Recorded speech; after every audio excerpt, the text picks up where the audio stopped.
வணக்கம். இந்த பதிவுல நம்ம என்ன பார்க்க போறோம் அப்படின்னு பாத்தீங்கன்னா, டான்செட் சீட்டா 2024க்கான அதாவது MBA, MCA, ME, MTech, MArch, எம்பிளானுக்கான டேட் அப்படின்றது பாத்தீங்க அப்படின்னா பிப்ரவரி 7ஆம் தேதியோட வந்து முடிச்சிருந்தாங்க. அதுக்கப்புறம் வந்து டேட் எக்ஸ்டெண்ட் ஆயிருக்கா அப்படின்றத வந்து இந்த பதிவுல வந்து பார்க்க போறோம்.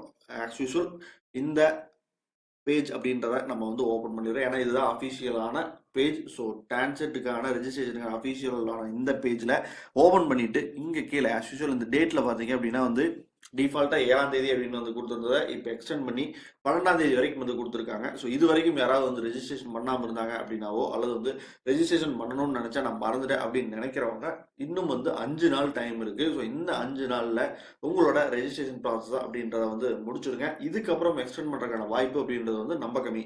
பட் எல்லாத்துக்குமே வந்து தெரியும். அதாவது வந்து என்னன்னா இந்த டேட் அதாவது வந்து 7ஆம் தேதிக்கு அப்புறம் வந்து ஒரு டேட் எக்ஸ்டெண்ட் பண்ணுவாங்க அப்படின்றது நம்மை போன்றவர்கள் எல்லாத்துக்குமே வந்து தெரியும்.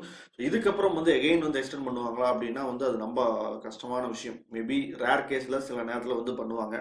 மோஸ்ட்லி வந்து பண்ண மாட்டாங்க. ஸோ அதனால 12ஆம் தேதிக்கு அப்புறமும் வந்து எக்ஸ்டெண்ட் பண்ணுவாங்க அப்படின்னு நினைச்சிட்டு யாரும் அப்ளை பண்ணாமல் இருந்துடாதீங்க. அதுக்கப்புறம் எக்ஸ்டெண்ட் பண்றதுக்கான வாய்ப்புங்கிறது வந்து இல்லாமல் போனாலும் வந்து போயிடும். ஸோ இந்த டைம் அது இருக்கக்கூடிய இந்த கிரேஸ் பீரியட்ல உங்களோட ரெஜிஸ்ட்ரேஷன் அப்படின்றத வந்து முடிச்சிருங்க. உங்களோட நண்பர்களுக்கும் வந்து சொல்லிருங்க.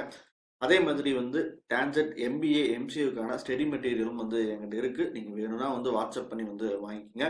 அடுத்தடுத்த பதிவுகளில் இன்னும் சில முக்கியமான விஷயங்களோட வந்து நான் பேசுறேன். நன்றி, வணக்கம்.